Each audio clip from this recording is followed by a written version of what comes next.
Dames en here, so 'n ongelooflike dag nou uiteindelik tot op 'n einde gekom. Wel nie uiteindelik nie, dit was 'n fees geweest.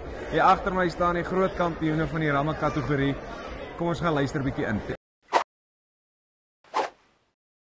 Manne, van my kant af wil ek dit vir albei van julle sê, bitter baie geluk.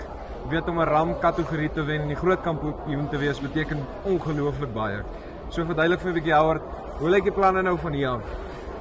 Om eerlik te wees, die ram moes eintlik vandag Ramsem toe gegaan het, maar die skou het 'n bietjie te lank aangehou, so môreoggend gaan hy Ramsem toe. Ek gaan op klompie saadbere in die vleis, laat net as iets gebeur. Deesdae skape is takeaways in ons area, so ek soek net 'n bietjie waarborg in die vleis. So alles het eintlik mooi afgespeel en this is an unbelievable feeling. It's just truly amazing. Ek is regtig bly vir julle albei, ou Willie. Dit is nou ook reserve, maar die kompetisie was so straf geweest. Jy kon net sowel gewen het. Verduidelik vir my 'n bietjie, hoe lyk jou planne vorentoe? Pas man, ja, soos ek sê, die ram, dis 'n goeie ram en hy het laas jaar dit baie goed geskou. En ek dink ons is baie impressed van die ram omdat hy so goed skou. Hy teel net so goed soos wat hy skou, want van sy ooilammers en sy ramlammers het vandag ook menige eerste plekke verdien. En ek sê altyd 'n ram, dat die albei ram self lyk goed nie. Ram moet teel soos wat hy dan lyk of dalk nog beter.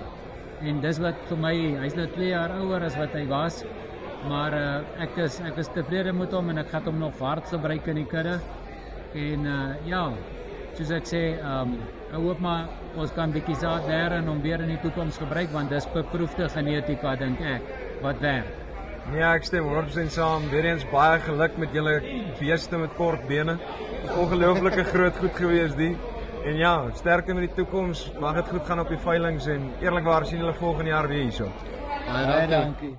As hy mense, daarso is dit nou so, klokslag is getref hierso by die nasionale kampioenskap van Ile de France in Bloemskou vir 2025. Die ras is ongelooflik, die kompetisie is so straf.